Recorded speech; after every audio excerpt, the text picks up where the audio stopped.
안녕하세요. 오늘은 11월 2일 수요일입니다. 뜻을 정하여. 다니엘서 1장 8절부터 21절까지 말씀입니다.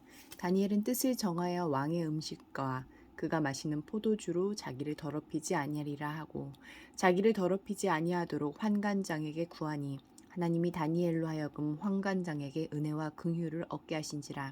환관장이 다니엘에게 이르되 내가 내 주 왕을 두려워하노라. 그가 너희 먹을 것과 너희 마실 것을 지정하셨거늘 너희의 얼굴이 초췌하여 같은 또래의 소년들만 못한 것을 그가 보게 할 것이 무엇이냐.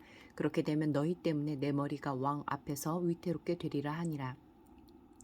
환관장이 다니엘과 하나냐와 미사엘과 아사랴를 감독하게 한 자에게 다니엘이 말하되 청하오니 당신의 종들을 열흘 동안 시험하여 채식을 주어 먹게 하고 물을 주어 마시게 한 후에 당신 앞에서 우리의 얼굴과 왕의 음식을 먹는 소년들의 얼굴을 비교하여 보아서 당신이 보는 대로 종들에게 행하소서 하며 그가 그들의 말을 따라 열흘 동안 시험하더니 열흘 후에 그들의 얼굴이 더욱 아름답고 살이 더욱 윤택하여 왕의 음식을 먹는 다른 소년들보다 더 좋아 보인지라.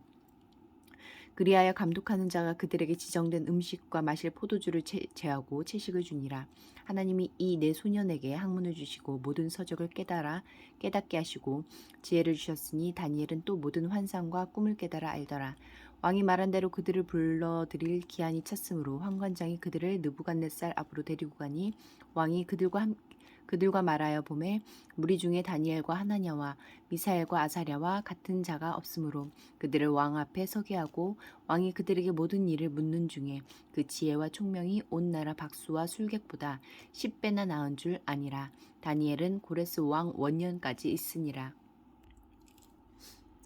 9절과 14절부터 21절 말씀에서 하나님은 어떤 분입니까?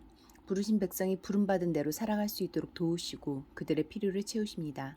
왕의 음식과 포도주를 거절한 일은 반역처럼 여겨져 처벌받을 수도 있었지만 하나님은 다니엘이 환관장에게 호의를 있게 하셨습니다. 그리고 다니엘과 친구들이 물과 채소만 섭취했는데도 다른 소년들보다 혈색이 좋도록 그들의 건강을 돌보셨습니다. 또한 다니엘과 친구들에게 바벨론 지혜자들의 학문을 압도할 정도의 지혜와 지식을 주셨고 특히 다니엘에게는 환상과 꿈을 해석하는 지혜를 더하셨습니다. 그러나 하나님이 모든 믿는 자에게 이런 승리와 성공 경험을 안겨주신다고 생각해서는 안 됩니다.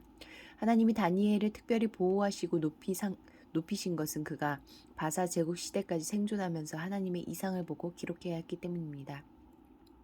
신실한 믿음 때문에 고난을 겪고 순교하는 신자들이 있다는 사실에서 알 수 있듯이 하나님은 어떤 사람은 다니엘 같은 승리자로 어떤 사람은 순교자로 부르십니다. 그리고 부르심에 맞게 충분하고 적절한 은혜를 부어주십니다.